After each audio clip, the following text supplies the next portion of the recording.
La vision un peu cypherpunk qui dit de toute façon aujourd'hui on est permissionless, hein, Bitcoin c'est résistant à la censure, décentralisé et toutes les caractéristiques qu'on a déjà évoquées sur cette chaîne YouTube qui font que, en tout cas quand on se place du côté cypherpunk, c'est de toute façon que vous le vouliez ou non, c'est comme ça et vous ne pourrez pas le changer. On a créé ce protocole, aujourd'hui on est capable de l'utiliser et je suis d'accord avec toi de dire, et c'est un peu la vision aussi d'Andreas Antonopoulos, c'est-à-dire qu'à l'époque on avait une sécurité avec un hash rate qui était tellement faible que ça aurait été possible pour les gouvernements de pouvoir comme ça décider par exemple de faire des attaques 51%, des rollbacks de chain ou même tout simplement tuer dans l'œuf cette innovation. Aujourd'hui on en est tellement loin avec une puissance de calcul qui est tellement gigantesque que même pour un seul et unique gouvernement ça serait extrêmement compliqué de pouvoir faire ça, même impossible. La problématique du transfert d'argent, surtout à l'époque quand j'étais gamin, hein, parce qu'aujourd'hui j'ai 40 ans, mais à l'époque quand j'étais gamin et qu'avec mes parents on vivait un peu aux quatre coins du monde, c'est sûr que ça a toujours été une problématique réelle, qui était complexe, qui était coûteuse, qui était très lente, qui n'était pas fiable. Donc c'est vrai que ça fait partie un peu des choses qui ont marqué mon enfance. Et justement, est-ce que tu penses que ça t'a aidé à voir l'utilité du Bitcoin plus rapidement que d'autres personnes qui ont attendu, on va dire, l'aspect beaucoup plus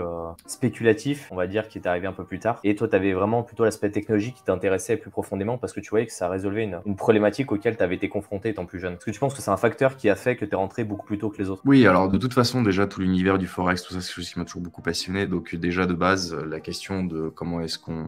le change, le transfert d'argent, etc. Mais c'est vrai que pour moi, la révélation de Bitcoin, elle est venue, on va dire, à un niveau philosophique un petit peu différent.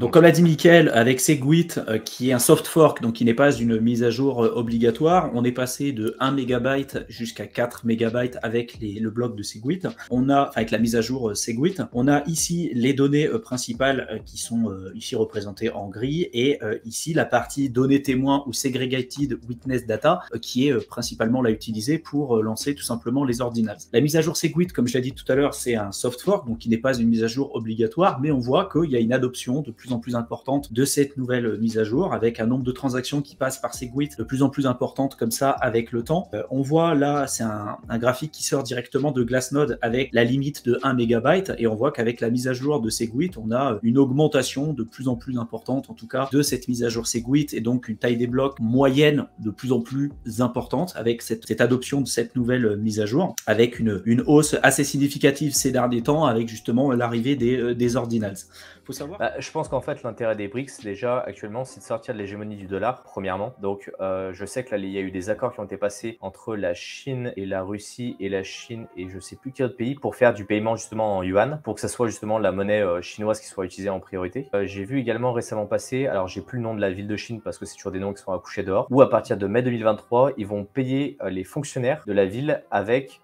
cette monnaie numérique, cette nouvelle monnaie numérique de yuan, qui a une date d'expiration et qui a toutes les problématiques qu'on avait citées dans les précédents lives. Donc je pense qu'ils sont en train de faire doucement cette transition et voir si justement le yuan numérique va devenir la nouvelle monnaie des BRICS. Ça m'a donné l'idée de parler un peu du Bitcoin parce que c'est vrai que nous qui sommes dedans depuis un certain temps, on y voit une valeur énorme, notamment Bitcoin, on parlera juste de Bitcoin dans cette vidéo, mais avoir une réserve de valeur, une plateforme de confiance dans laquelle vous avez la capacité de recevoir, envoyer et stocker de la valeur avec une capacité d'avoir une résistance à la censure qui est ouverte, décentralisée, etc. Enfin moi j'y vois en tout cas une valeur énorme et c'est vrai que beaucoup de gens ne voient pas les choses de cette manière-là. Et souvent, les informations, c'est toujours pareil. C'est-à-dire que c'est, ouais, mais c'est pas physique. Ouais, mais quand tu leur dis les devises fiat que tu as sur ton compte en banque, c'est pas physique. Ouais, mais c'est pas pareil. Mais tu vois, pour autant, ça se rapproche aussi beaucoup de ça. Je sais pas.